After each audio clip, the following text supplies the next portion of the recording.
It's the only one of the 7 wonders of the world that is still standing today.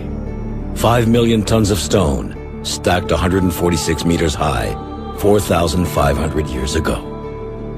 The Great Pyramid of Khufu is the tallest, largest, and most enigmatic of all the pharaonic constructions. 45 centuries later, the mystery lives on. How was the pyramid actually built? French architect Jean-Pierre Houdin has been investigating this question for 10 years.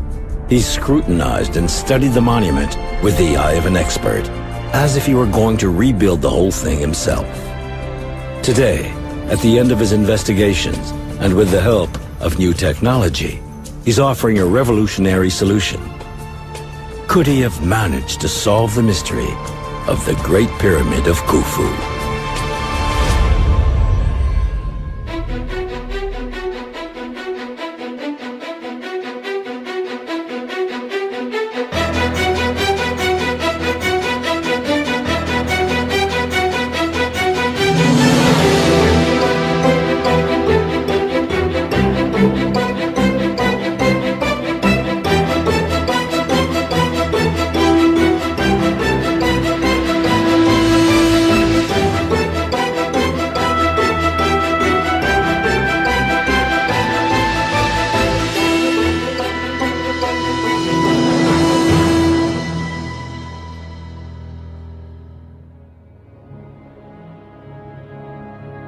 To understand the mystery of the pyramids, we need to go back in time to the era when Egypt built these enormous tombs. On the Giza Plateau, these mountains of stone are the masterpieces of a civilization wholeheartedly committed to the quest for eternity. Pyramids were the sacred gateways that let kings pass through to the land of immortal life after death. The Egyptians built the finest and most impressive of them in a single century at the close of the prehistoric era. The first ones were step pyramids, like the Pyramid of Djoser at Saqqara. After the 26th century BC, the first true smooth-sided pyramids were the work of a single family headed by Snefru, who was the father of Khufu and grandfather of Khephren. Originally, the outer surface of the tombs was made of a smooth layer of dazzling white limestone blocks. Pyramids were the earthly incarnation of the sun's rays. As time went by, these outer stones got pillaged in order to build palaces, temples, and mosques. Khufu still has a few left at its base, and Khephren has managed to keep its original stone layer at the top. Khephren was the last monumental pyramid that Egypt built. This period of amazing technological progress only lasted a century. Not long after, Egypt underwent serious climate changes. The country was plagued by drought and ravaged by civil wars, invasions, and social strife. The secrets of the pyramid's construction got lost during these tumultuous times.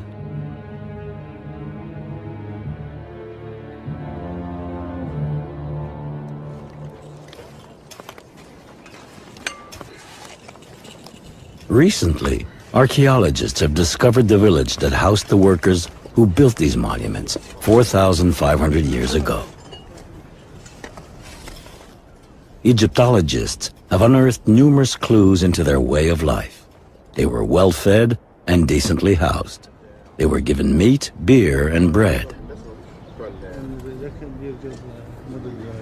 The excavations have even shown that the workers were not slaves, as it was once believed. They were proud to serve their pharaoh and accompany him on his journey to the afterlife.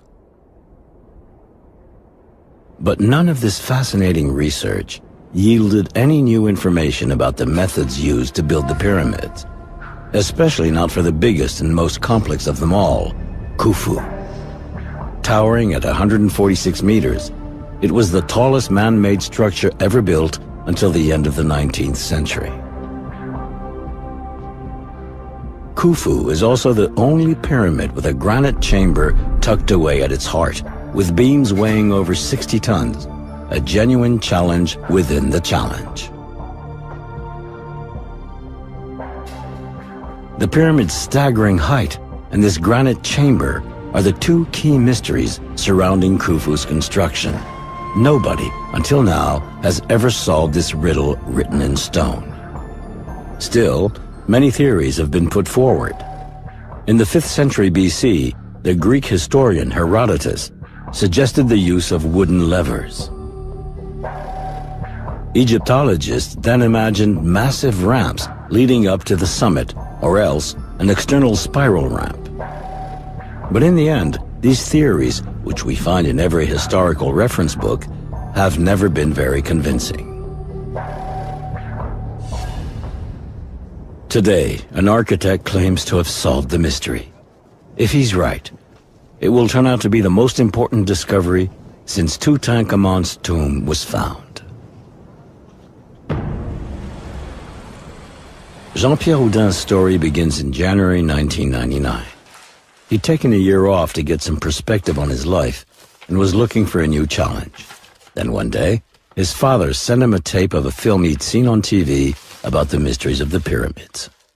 The documentary explored the different theories of how the pyramids were built, but not one of them was credible.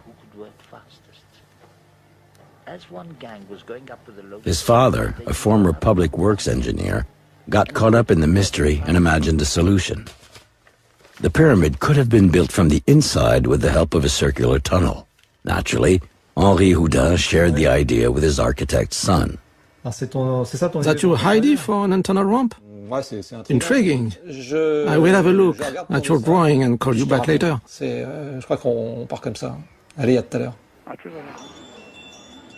Jean-Pierre was fascinated and devoured anything he could get his hands on concerning the pyramids. He read the most reputable books, studied every drawing, and analyzed every theory. Almost overnight, he became a fanatical expert on the architectural wonders of ancient Egypt. A simple architect was transformed into an obsessional genius.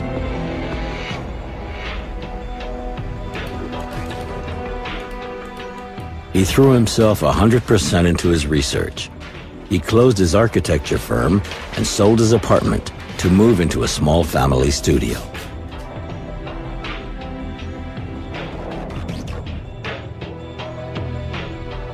He worked 10 hours a day developing his father's idea, adapting it in keeping with the ancient Egyptians' know-how.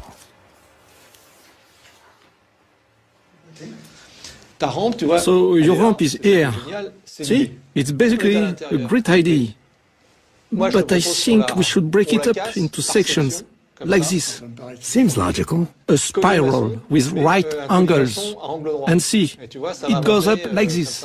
Well, all you have to do is keep working on it. Well, I think it might take about 10 years before I can get you onto the internal ramp. There is a lot of work to do. The Egyptians didn't know how to build circular tunnels. On the other hand, they knew how to make right-angled galleries. Jean-Pierre patiently developed his idea of an internal ramp. His ramp would enable limestone blocks to be hauled to the very top, 146 meters up. He believed the ramp would never have more than a 7% incline, because otherwise it would be too steep for dragging up the stones. Notches at each right angle would allow the stones to be turned and also provide ventilation for the tunnels.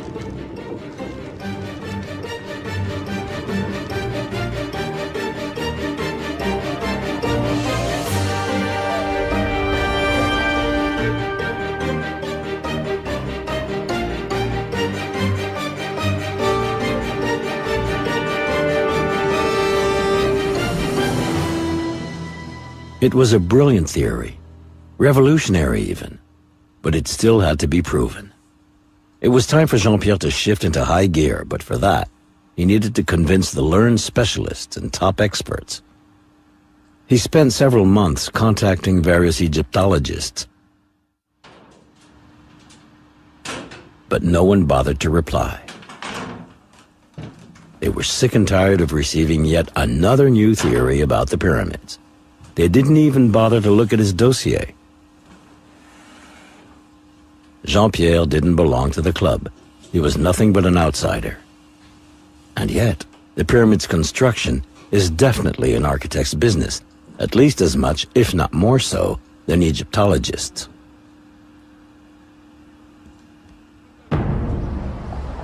No one's a prophet in their own land. After trying his luck with French scientists, Jean-Pierre set his sights on the US. In New York, one renowned Egyptologist finally agreed to meet him. Jean-Pierre pulled out his last playing card. To get to Egypt and verify his theory, Jean-Pierre needed an in. Bob Brier looked like he might be the man, the key that would move his investigation forward. Welcome to the Bronx. Thank you. Come on in, come on in. When he opened his laptop, there were several of us in my apartment, and we all gathered around the laptop to see what he had. And he had these beautiful, beautiful diagrams of the pyramid, things I had never seen. He created them on the laptop, and he started explaining his theory. The architect presented his revolutionary idea. The pyramid could have been built from the inside out. Okay. So there's a ramp inside the pyramid. Ramp inside. Is it still there? Still there, yes. And now? I thought the theory was incredible. I wasn't sure. You know, there are other theories about the pyramid, but they all have problems. This theory solved some of those problems, but it was just so amazing that I just couldn't believe it could be true at first. So what did you think the first time you saw the pyramid? The first time I saw the pyramid. Yeah. Let me tell you, Bob, I never went to the pyramid. Never. You never saw it? No. You've been working on this thing for 5 years, and you haven't seen the pyramid? No. No? No. Why not? Because I think it's intellectual work. It's something. I think also that I am completely free. It's a concept. Yes. At the base, the architect would draw the pyramid. I have no pyramid in front of them. Look, if anybody's going to take your theory seriously, you have to see the pyramid. Bob Brier was hooked by the story and Jean-Pierre's theory. He decided to help him and convinced him to finally go to Egypt.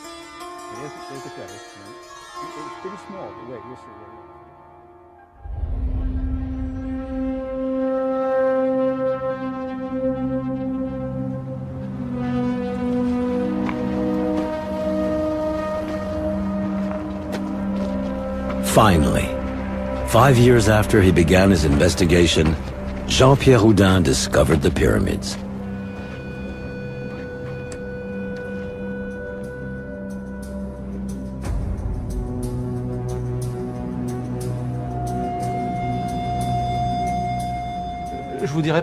It wasn't like I got there and went, whoa, there's a pyramid. I was impressed, like everyone, but I was already so familiar with it. I knew it inside and out. I saw it in a different way. I knew where every little stone was, every little detail, every little joint. I felt at home. Thanks to Bob Brier, he enjoyed the rare privilege of a private tour. We are in the Thebes entrance. This is where tourists come in now. This entrance was opened up by the Caliph Mamun around 850 AD to rob the pyramid. The real entrance is about 7 meters east of this corridor. If we keep going, we will arrive at a corridor that leads up to the Grand Gallery and the King's Chamber. But Jean-Pierre is not a tourist. He's looking for clues. In the heart of the pharaonic structure, his priority is to find evidence to back his theory. He's intrigued by a number of details. These regularly spaced rectangular holes and these chisel marks all along the Grand Gallery.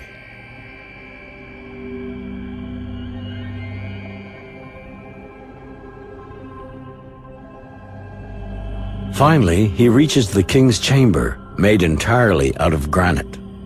Gigantic beams above him, weighing about 60 tons apiece, form a flat ceiling. An aberration for the time, considering the thousands of tons of stone piled above it. The chamber is a real architectural feat. He admires the joints between the stones. They're perfect. Not even a razor blade could slip into the cracks. How did the Egyptians manage to transport stone blocks of this size into the heart of the pyramid? Jean-Pierre's internal ramp doesn't solve this problem. It is the second riddle of the Great Pyramid he needs to tackle.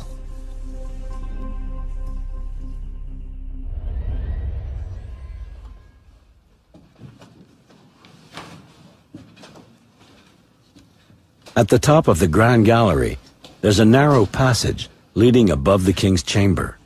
It gives access to 5 stories of granite beams called relieving chambers. These are topped with an enormous gabled limestone roof. The blocks alleviate the weight pressing down on the roof of the funeral chamber. Without this ingenious system, the ceiling of the king's chamber and the Grand Gallery would have collapsed. But the granite beams suffered some cracks during construction. To check the extent of the damage, the Khufu builders opened up this passage that leads straight to the heart of the brilliant architectural system.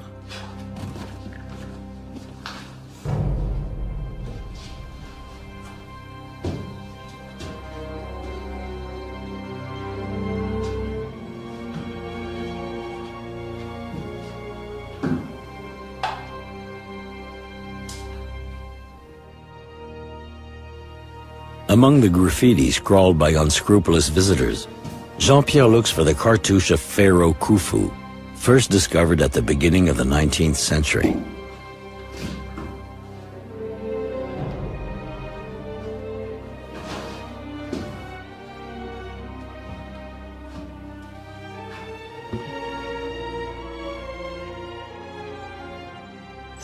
This proves that it's really Khufu's pyramid. It means Phnom Khufu. We are in the heart of the pyramid. It's absolutely incredible. And there are hundreds of thousands of tons right above our heads. And it's all held up by these beams. And it's been here for 45 centuries. You can just feel how calm it is.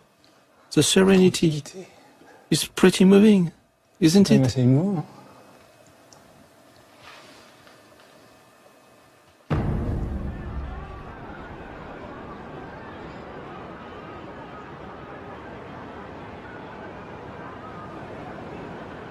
At the Egyptian Museum in Cairo, the treasures of the pharaohs are on display. Millions of pieces chronicle the prestigious history of one of humanity's most brilliant civilizations. But paradoxically, only 2 elements are directly linked to the Great Pyramid. Today, Jean-Pierre has an appointment with the man who designed and built the greatest pyramid of all times.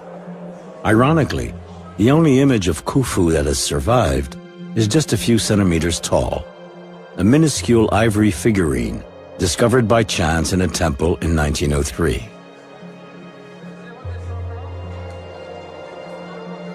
Despite the absence of monumental statues or bas-reliefs, Khufu's memory is still very much alive. An enigmatic sphinx, he continues to intrigue the entire world with the mystery of how his pyramid was built.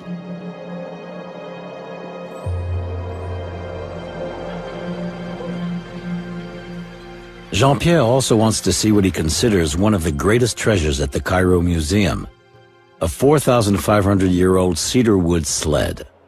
Most visitors hardly pay any attention to what seems like some plain, everyday object. Yet, it's a unique piece that offers insight into the pyramid's construction. Wood was like gold for the Egyptians. It cost a fortune to bring wood from Lebanon, so they use it up to the end.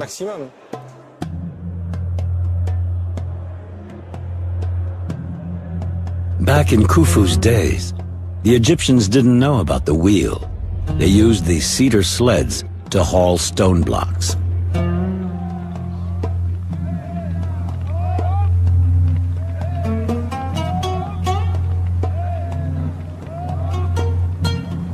Considering the tools available to them, the Egyptians accomplished amazing technical feats. Their monumental constructions have weathered thousands of years. They bear witness to the genius of these men from antiquity and continue to fascinate Egyptologists and architects today. Bob Breyer is convinced of the importance of Jean-Pierre's theory. He joins him in Cairo to help him find new clues and evidence. No, just a mint tea. To prepare for their expedition the next day, they begin by taking stock of some of the building's theories other people have come up with. Most involve some kind of ramp, but have major flaws, according to the architect. Either it's too steep. Yeah, that's a big problem with these ramps. It's a huge problem. Either it's too steep or it's too long, and then it causes a quarry. Because it's too high. It has to be 1.6 kilometers, and then the ramp would be bigger than the pyramid itself. This one is really steep, good for ski jumps or for the Olympics. It's fine for that. Tell me, what's this? Ça, c'est HIV virus. Maybe? This one is interesting. Yes, because the 1.6 kilometers are not in front of the pyramid, but all around it. This type of external spiral ramp around the pyramid raises a number of questions. How could such a ramp be attached to a smooth-sided pyramid? How do you turn a corner with 600 men, considering that's how many people you needed to pull a 60-ton granite block? Besides, with this type of external ramp, you couldn't check the geometry during construction.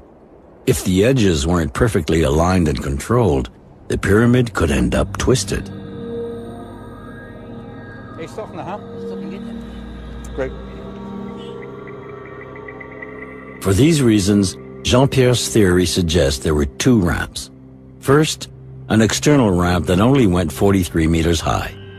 This would have allowed the first 2/3 of the pyramid's total volume to be put in place, as well as the granite blocks for the king's chamber.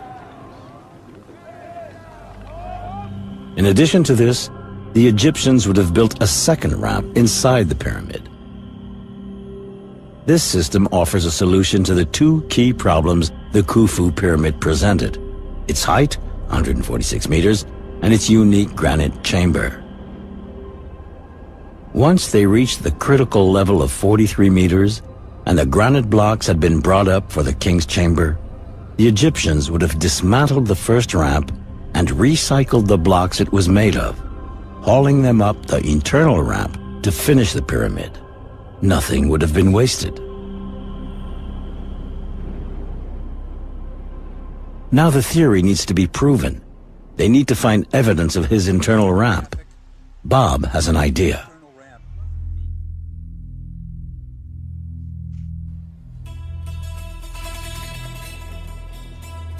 15 kilometers south of Cairo, the Egyptologist takes Jean-Pierre to the ruins of a temple that was dedicated to the sun, built 100 years after Khufu. The temple was destroyed at the end of the 19th century, but an architect's drawing of it still exists. On the drawing, we can see that the temple had a corridor similar to Jean-Pierre's internal ramp. Our two investigators want to see for themselves what's left of it. But I think we should be able to imagine the ramp. Well, you don't have to imagine it, Jean-Pierre. Yes. Oh. Is it an internal ramp? Yes, it is an internal ramp. Oui. Oh, c'est... Certainement? You're sure? That is for sure. Oui. It's the first U-turn, yes. Yes, we go here. It's a quarter-turn ramp like mine. Yes, let me show you something up here. Come on. You're going to like it. Now, this block for the ceiling, right? Yes. The plafond? Yeah, of course. Oui. Color the blue for the ciel, for the sky, right? And there are stars here. You see them? Right there. There's a little circle, and it radiates out. Oh, you have a lot of stars. Yes, all over the block. So this was the ceiling block for the internal ramp. Look at the diagram, though. Let's just see what we can figure out. So we came up the ramp here. Yes. And we made the turn here, Yes. right?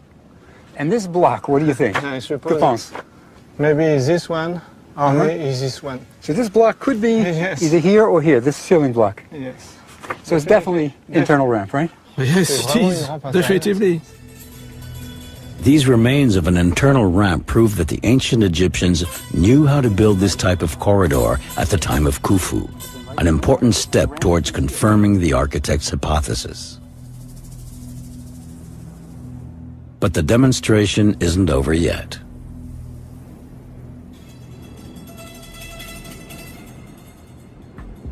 Another important aspect of Jean-Pierre's theory can also be tested out in the field. He believes that to form a perfect pyramid, the Egyptians must have laid the outer surface blocks first rather than last, like many previous theories claim. This would have allowed the overall form and angles of the pyramid to be monitored throughout construction. To understand this principle, they need to make a trip to Dahshur, about 30 kilometers south of Cairo.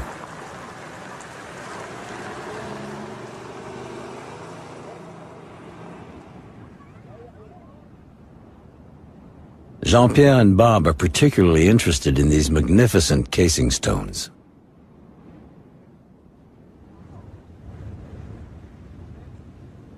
The outer layer is made of white limestone blocks that weigh between 4 and 5 tons and are up to 2 meters thick, twice as big as the stones positioned behind them.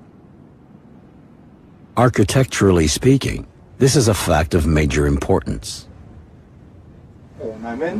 They broke the casing stone over, already dressed, and put it in place on this block. And after they kept on, it's like that all the way to the top. Got it. So these had to be put in smooth, right from the beginning, bottom up. It's a concrete evidence that the casing is done as the pyramid rise, and the outside of the pyramid is finished first. The casing stones would have had to be laid first, allowing the geometry of the pyramid to be monitored as the building advanced. Next, the Egyptians would have positioned a second row of well-hewn stones, followed by rougher blocks of various sizes that acted as a kind of filler.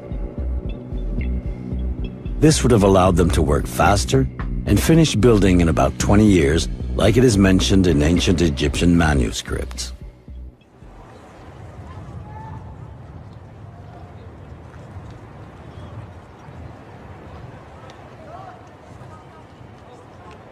The clues Jean-Pierre has gathered out in the field are encouraging for the investigation, but he wants to find proof that the internal ramp actually existed.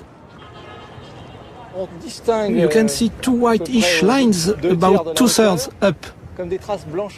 Oddly enough, these phantom lines reflect the exact position of the internal ramp with the same 7% slope.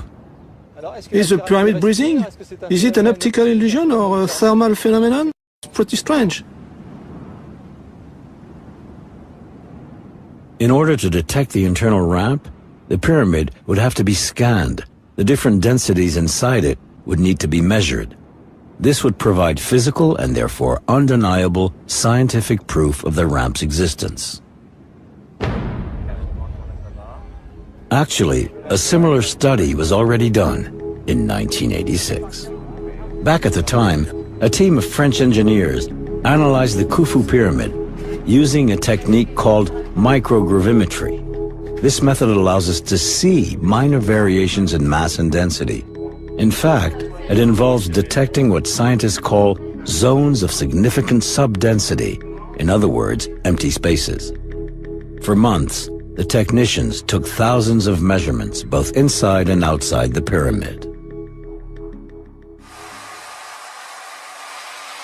The team wasn't interested in figuring out how it was built. They were hoping to find a secret chamber. In this respect, their mission was a total failure. Scientific publications of their study went completely unnoticed. Yet, without realizing it, these engineers may have found the scientific proof that Jean-Pierre Houdin has been looking for so many years. Jean-Pierre contacted one of the scientists who worked on the mission. Huy Dongbui is a member of the French Science Academy and École Polytechnique, France's equivalent of MIT. We found that the subdensity, the density deficits, formed something that was like a spiral. A spiral shape? Exactly. A spiral shape, but in subdensity? Right, in subdensity. The white and green show the subdensity zones. Subdensity? It was drawn by hand. My colleague did it. We really see the spiral. We see the spiral, the subdensity zone, in white. The microgravimetric study shows that in relation to the pyramid's volume, 15% of its mass is missing. The empty spaces inside the monument seem to form a spiral. Back in 1986, Louis Dongbui and his colleagues didn't know what to make of this startling discovery. Now, in light of Jean-Pierre Houdin's theory of the internal ramp, the study makes sense. Microgravimetry offers the scientific proof the architect needed. This irrefutable element convinces Jean-Pierre to devote his life to solving the mystery of how the Great Pyramid of Khufu was built.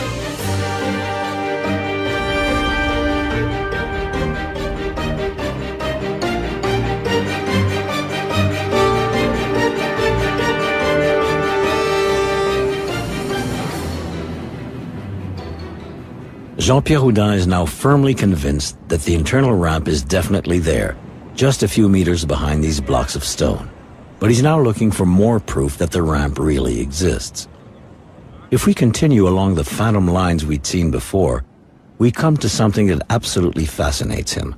According to his calculations, this hole, located at the northeast angle of the pyramid, lies directly on the path of the internal ramp. Would this be what remains from one of the notches that allowed the Egyptians to turn the stone blocks? They'll need to take a closer look, but climbing the pyramid is prohibited. It's dangerous, and many tourists have already suffered accidents. Look at the shape of this notch. Okay. The pavement, Okay. the walls, Yes. And take plenty of pictures. plenty of pictures. Okay. And come back safe. It's a deal. Okay. Okay. Take care. That being said, the Egyptian authorities are willing to make an exception for certain Egyptologists. Along with a cameraman who's an excellent mountain climber, Bob Breyer is going to check out what the notch looks like up close.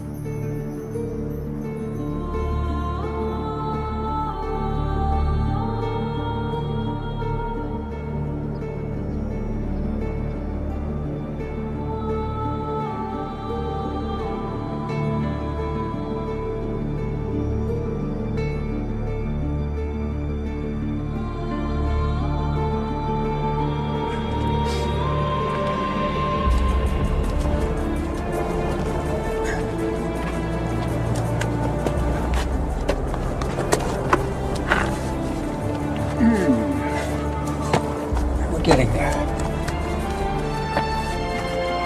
Slowly but surely we're getting there.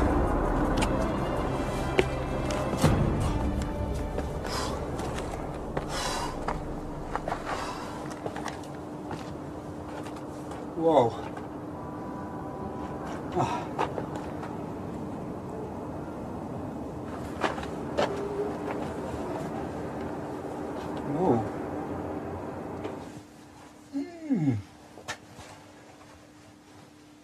Oh, it's really dark. Bob wasn't expecting this dark space. He hasn't even brought a flashlight powerful enough to light it. I think this is interesting. It's not the internal ramp, but it's still very interesting. Why is the space so big? Photos. Photos for Jean-Pierre. The space wasn't carved out from the stone. It visibly dates back to the pyramid's construction. There's no description of it in any Egyptological book. Up till now, no one has ever investigated this architectural curiosity. Could the existence of this unanticipated room be further evidence of an internal ramp, one that's still there? Let me see if I feel any air coming out. No, it's not like a breeze or anything like that, so I don't know how far it goes.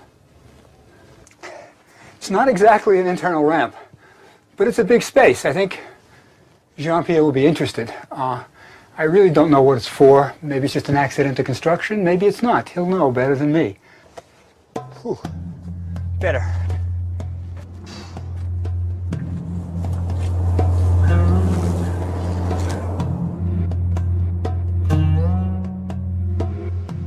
Back at the hotel, Jean-Pierre studies Bob's photos. Then he checks the plans of the pyramid to see whether there's any drawing or description of the empty space behind the notch anywhere. Even if he knows there isn't. He's sorry he couldn't see it for himself. Jean-Pierre feels he is so close and yet still so far from solving the mystery. However, Jean-Pierre does have a certain number of elements to confirm his theory. The casing stones were definitely placed first. This rules out the possibility of an external spiral ramp, since there's no way it could have been attached to the smooth surface. The Temple of Nusirere proves that the ancient Egyptians knew how to build an internal ramp. The phantom lines, with their 7% slope, are definitely intriguing. The microgravimetric results offer undeniable proof that empty spaces in the spiral form, like his ramp, actually exist within the pyramid. And finally, there's this hollow space Bob discovered behind the notch. Although all these elements are convincing, another enigma remains at the very heart of the pyramid, the King's Chamber.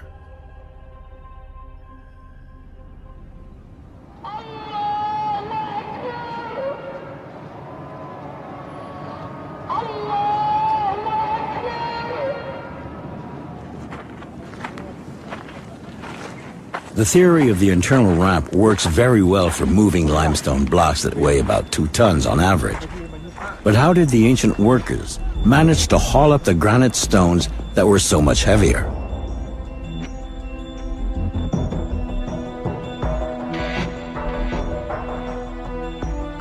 This is the most remarkable aspect of the investigation and the most complex to figure out. The one part I'm really not sure about that really is the Grand Gallery. This idea that the Grand Gallery was somehow used to raise the blocks to the very top. It's interesting. It's the most interesting explanation of the Grand Gallery anybody's ever come up with. But I'm really not sure. The external ramp that Jean-Pierre imagines isn't enough to explain how the huge granite blocks were moved into the heart of the pyramid. On a ramp with a 7% incline, you'd need 600 men to haul a 60-ton block, but coordinating so many men would be an impossible task. Jean-Pierre thinks the key to the mystery is the Grand Gallery itself. He's convinced the gallery was the key element of a gigantic system of counterweights that would have made it possible for just 100 men to move the enormous granite blocks.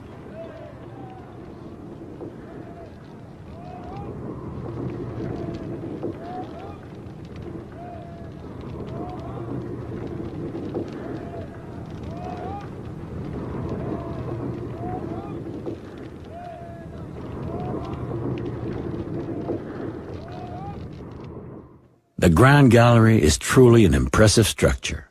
8 meters high, 48 meters long, and a 50% rate of incline, it has fascinated everyone who's ever entered it. The layout makes no sense from a ceremonial point of view. Could it have been built for practical reasons? If Jean-Pierre's hunch turns out to be right, it'll be a total revolution for Egyptology. The stakes are high. So Bob has some very specific questions for the architect. Jean-Pierre, you are the man with the theory. You've got a lot of things to explain.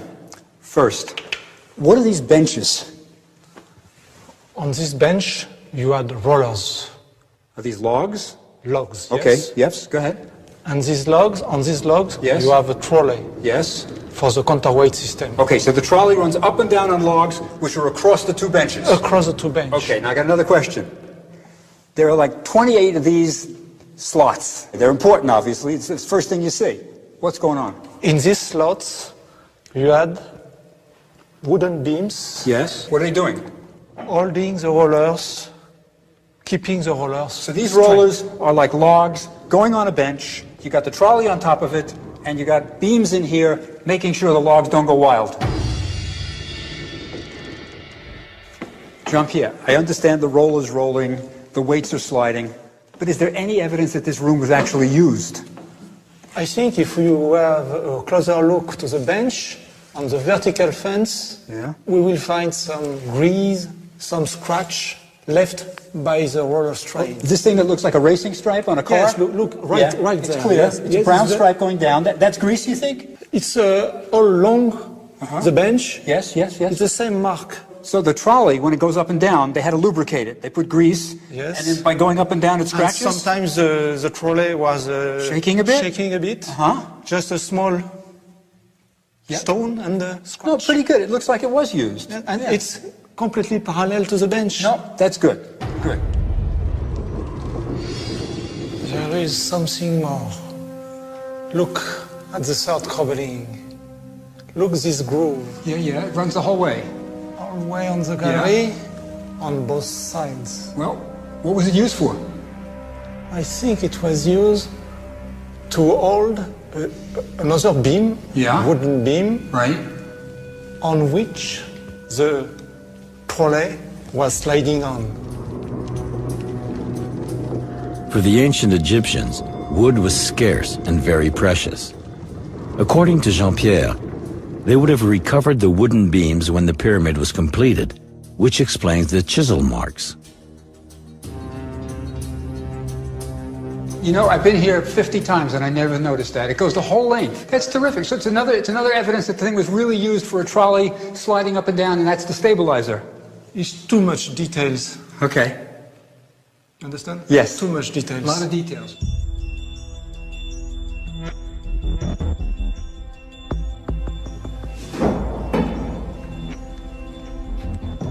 There's another clue at the top of the gallery. Though this step has been cemented, it was originally chiseled in a V shape, maybe to facilitate the sliding of ropes.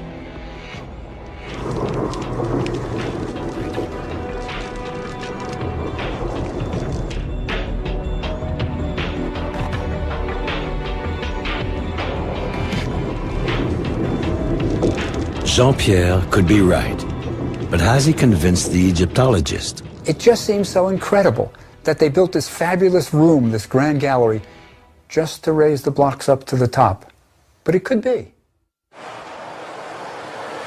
For the time being, the on-site investigation is over. But Jean-Pierre hopes to go further now. Back in Paris, he's contacted by an engineer who tells him about a sponsorship program called Passion for Innovation. The obsessional genius is about to strike again.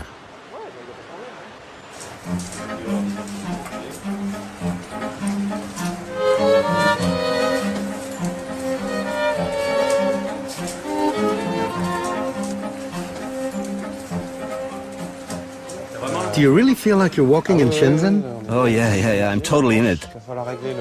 But we need to adjust the sensor for the lateral position. Sure, those are the little adjustments we needed first. Oh, hey, Jean-Pierre. Hello, how are you? Mehdi, this is Jean-Pierre Houdin, the architect I was telling you about, with a new theory on Khufu. All right, great. Richard told me all about it. Mehdi Tayyoubi, nice to meet you.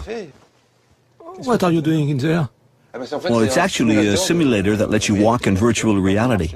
It was summer 2005. At the time, I admit I didn't know the construction of Khufu was still a mystery.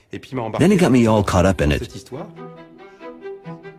What I liked about Jean-Pierre was mainly his enthusiasm and the fact he was an outsider who decided to tackle one of humanity's oldest mysteries and wasn't afraid to do it.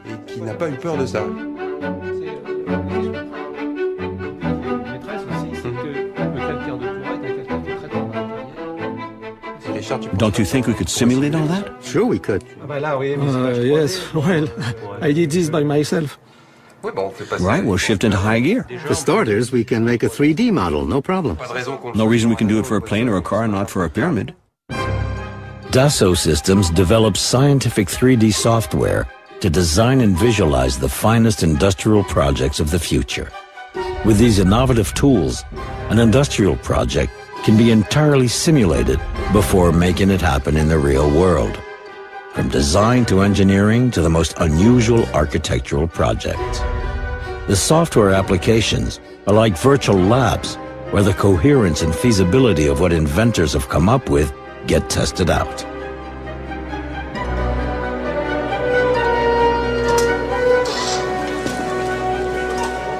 Hi, guys. How's it going, Jean-Pierre? So, after several years of working alone, suddenly, Jean-Pierre finds himself surrounded by an enthusiastic team of engineers. For 2 years, they worked on modeling the pyramid and how it was built using their own 3D scientific tools. There were several stages. First, we modeled the wall of the external ramp and then part of the pyramid. The engineers entered all the geometric and physical characteristics into the computer, and they put Jean-Pierre's ideas to the test.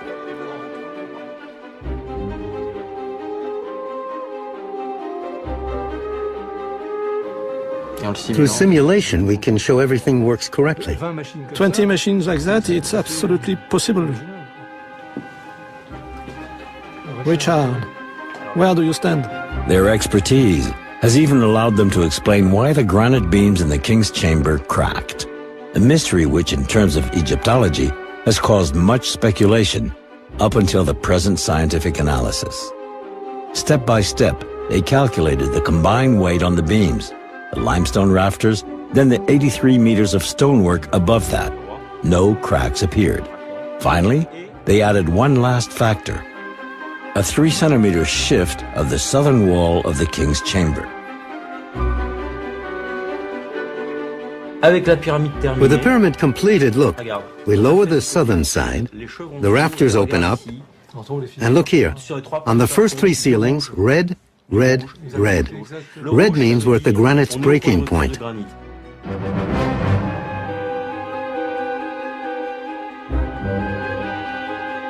The engineers also studied the system of counterweights.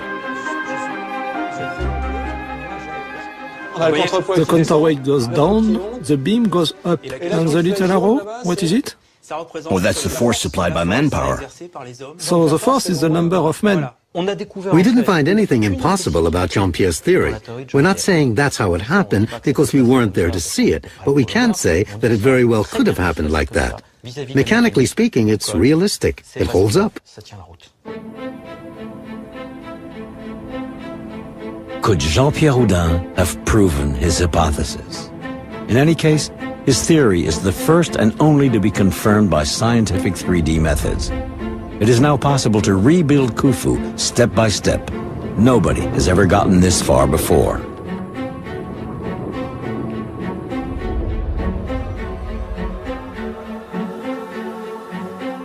Jean-Pierre also manages to explain the photos Bob took of the notch. Jean-Pierre, why don't you send us the pictures Bob took there, and Jacques will get the simulation going to see if the reality matches the virtual. Okay? We will get a better idea of what we are seeing. You recreated all the stones? Based on the video image, shot by shot, we recreated all the blocks. Bob got special permission to climb up into the notch. I told him to take measurements and to look into the holes. He wasn't expecting to find the room? No, and he found a 9-meter square room. And you're saying until now no one's ever described this room? There's no data? No. After that, we even did research, but we didn't find anything.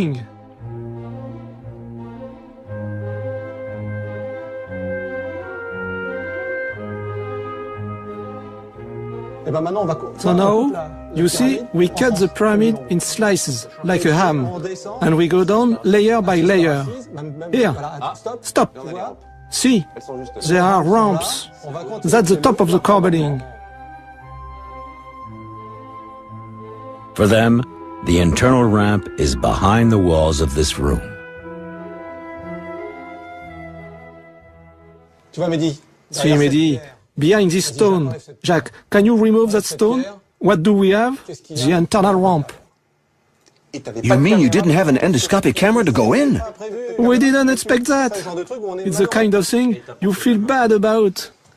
It's just right there. But you know, there should be leaks. With a thermal camera, we could see the leaks between the stones. The air coming out would be cooler than the air in the room. So you're saying all you need is permission to go back into the room with a thermal camera and put it right in front of those 2 blocks, and then we'd see there's an internal ramp behind them? If we have the green light to go back, we will prove that the internal ramp is there. To solve the mystery, all they need now is an authorization. If Jean-Pierre is right, as everything seems to indicate, the discovery will cause a huge stir. How much longer will he have to wait? Nobody knows. But he's already been working on this project for 10 years. He's not afraid of waiting a little longer. When it comes to pyramids, the notion of time is all relative. Meanwhile, he decided to share his theory with the world.